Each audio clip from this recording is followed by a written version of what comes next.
Back here. Up here. Up here. In 30 years of farming, Joe Brown has learned to be tough about his sheep. Back here. Red.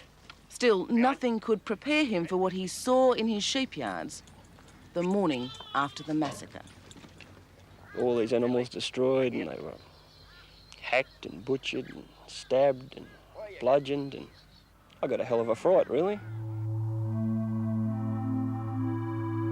At first, they thought it was a pack of savage dogs. But when they looked closer, they knew it was humans. Some of them had their eyes torn out or gouged out, and they were walking around in the yards.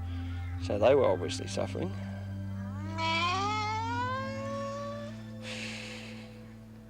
Like you're holding the animal out, like on an imaginary altar if you haven't got an altar. That is. The man who did it, John Charles Burdo. You puncture the heart, make a sign, slit the throat and whatnot, and it goes on from there. So where were the sheep? In the furthest paddock over there. We walked into the middle of them. He hasn't been back to the sheepyard since the night of the massacre.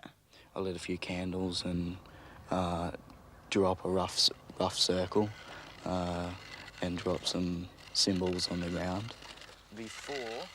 This is how Burdo prepared for his sacrifice, with a ceremonial circle. The circle is a protection. He believed that inside it, he couldn't be harmed. His protector that night was the devil himself. It was like a father to me. It was like a security. It was like a bond. Even though the devil is, you must have known evil. Yeah. He was still good. It's strange as it may seem, but like he's there, but he's bad and he's evil and everything else, but he was still good. Did you love the devil? At the time I did, yeah.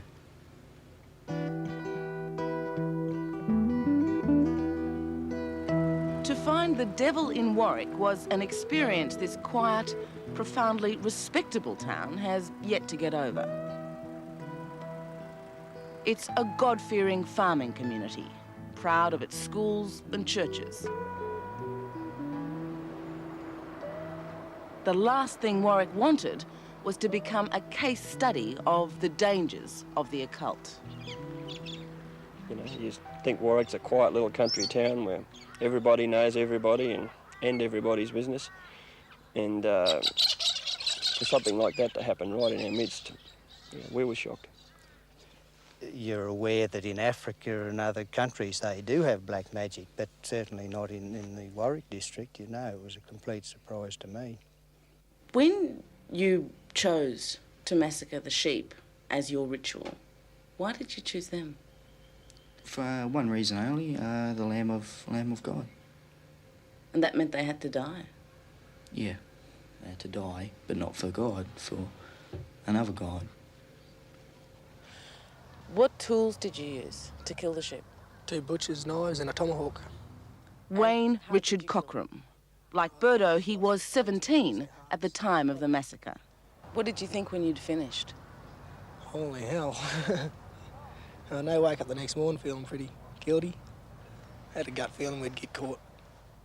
They were picked up within a week. Wayne Cockram hid from the cameras. John Burdo spat at them. Both went to jail for the crime. Though no one will say precisely how many were there that night, there was definitely a third, Craig Anderson. When did you realise that there was devil worship involved? When I spoke to Craig Anderson. Detective Sergeant Bob Bennett of the Warwick Police. It was obvious, he told me then, because he had a guilt complex and he just couldn't live with his guilt. So he told us everything. To protect his witness, Detective Sergeant Bob Bennett found Craig a hideaway. A farm 40 kilometres from Warwick on the Darling Downs. On the way out, Craig stopped to break the news to his mother, Wendy. I said, oh, what are you doing at the police station, giving a statement? I said, how on earth would you know what went on there? And he said, he was there. And I said, you were what? You know, you're in amongst that? And I just started yelling at him and he ran out the back door. That was the last time I saw him, I thought he'd run to his room to get away from my temper.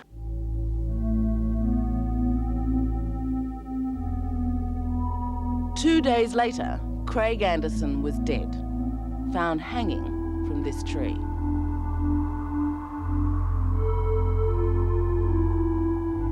The police investigated the death of Craig Anderson and found that he committed suicide by hanging himself from that tree. Yet the people who knew Craig well still wonder about that, and his mother, even today, can't accept it. Pelting down with rain in the middle of the night, or whatever it was, 10 o'clock at night, you're going to climb a dirty big tree in the middle of a storm, tie a perfect noose, and hang yourself. For a start, Craig couldn't tie a noose. There was no way. No, he didn't seem like the type of fella who'd commit suicide. As when we done the thing with the sheep, he seemed to take it quite well. I didn't even know what really happened to him. I don't know why he hung himself or if he hung himself. To set up a fully fledged satanic cult in a country town like Warwick is a real test of ingenuity. To begin with, where do you get the information? How do you know which spells and symbols to use? Well, in John Burdo's case, he took the direct approach. He went straight to the local library, looked under O for occult, and he was off. And what the local library couldn't provide, they brought down from Brisbane for him. Did you initiate yourself into Satanism, or did you get someone to do it for you? No, I initiated myself. What did you do? Well, what actually happened was I sat down. It was a sacrificial offering, but beforehand I made love to a friend of mine, which was a lady, of course. And but without her knowing it, I was performing a ritual.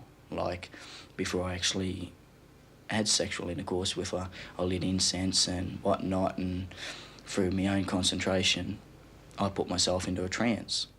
For Burdo, it was the culmination of all the study and preparation. That night, he officially signed on with Satan. In a ritual, I sold my soul, so to speak. What did you sell it for? Well, I sold it for mostly wisdom, riches, which I haven't attained yet. With his new power, Burdo felt ready to form his own coven in Warwick. No one in Warwick knew exactly what was happening, but at the time, there seemed to be a spate of mysterious events. Yeah, in the weeks leading up to the main massacre, we'd had attacks on several goats here, just single animals, but in a fairly vicious manner. I thought they were mainly just going in for seances, but then I heard later that it got a lot worse than that. Girls initiated ripping themselves to pieces with fingernails and this sort of thing. Was that a great feeling, to be running your own coven? Yeah, well, it was, yeah. Describe it. I felt in power, I felt in control of those that are around me.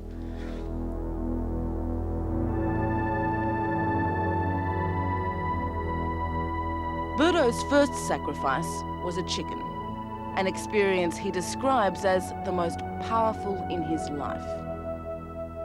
I felt beautiful. I felt on top of the world. I just felt brilliant. What did you do? Slit its throat, drained its blood into the chalice, and went on from there. Drank the blood? A portion. What animals did you kill? Everything from hens to kittens to cats to, in the end, sheep. But on the night of the massacre, it all got out of hand. Burdo was trying to conduct a serious satanic ceremony, but for his mates, it came down to bloodlust. How much was Satanism and the devil to do with what you did that night? What I done? Oh, nothing. I just went for the kill. It got out of hand in the end because everyone's taking it a little bit too psychotic and going into frenzies and whatnot, which was very strange. evil is a substantial reality, and to get involved in it and to give your allegiance to it is to very quickly get involved in something over which you've got no control, and we regard it to be highly dangerous. Bishop John Reid of St Andrew's Cathedral in Sydney. There's certainly, as you have shown in this particular incident that's on this program, it's brought death to some people, and I think that has occurred again and again.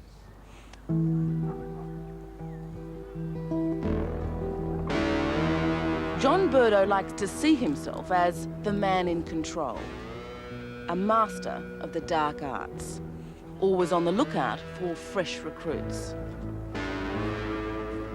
That night, he initiated Craig Anderson into the cult. Well, I can remember seeing his face after his initiation, and it was a scared and worried face. Very scared and worried face. Not just initiated, but, as Burdo tells it, almost murdered. At one brief second in time, I felt the need to actually, decease the man's life that was standing beside me. Decease Craig. What, to kill him? To kill him, yeah. Which is not a nice thing to say. Why? Why? What were you going to do to him? Well, I would have only done it in one action, and that would have been in one action, and that action would have been straight, knifed him in the solar plex, and then gutted him, knifed him in the solar plex. What's your reaction to that? Nothing would surprise me that John Burdo said. It honestly wouldn't. To know that your son was that close that Burdo had a knife on him and nearly used it. I don't know. But yes, he could have, I suppose. Your No, son... I don't- Sorry? No, it's all right. I'm just trying. You've just shocked me with that.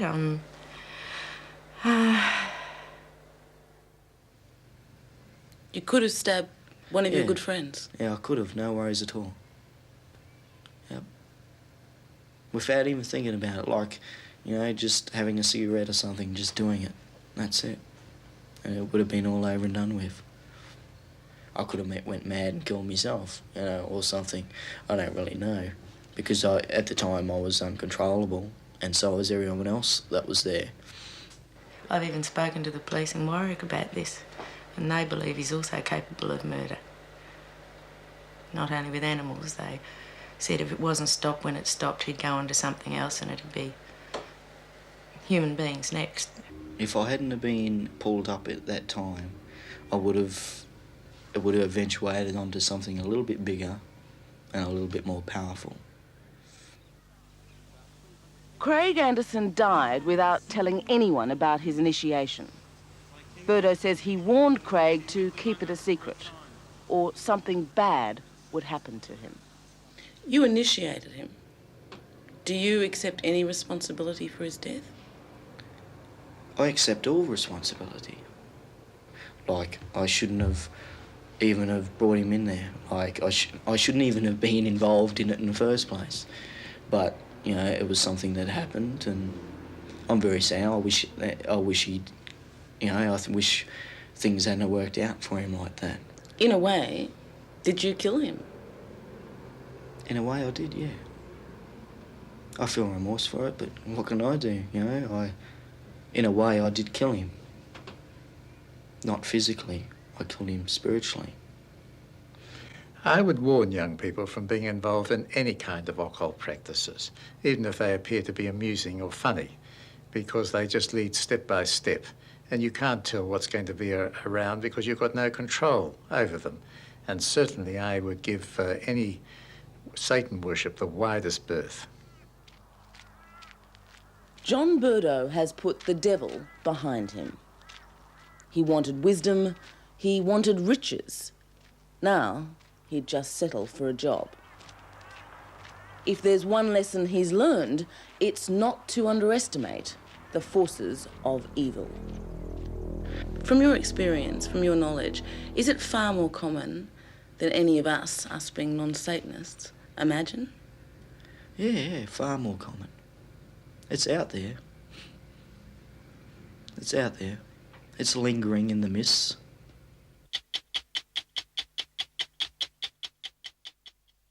Hello, I'm Liz Hayes. Thanks for watching. To keep up with the latest from 60 Minutes Australia, make sure you subscribe to our channel. You can also download the 9 Now app for full episodes and other exclusive 60 Minutes content.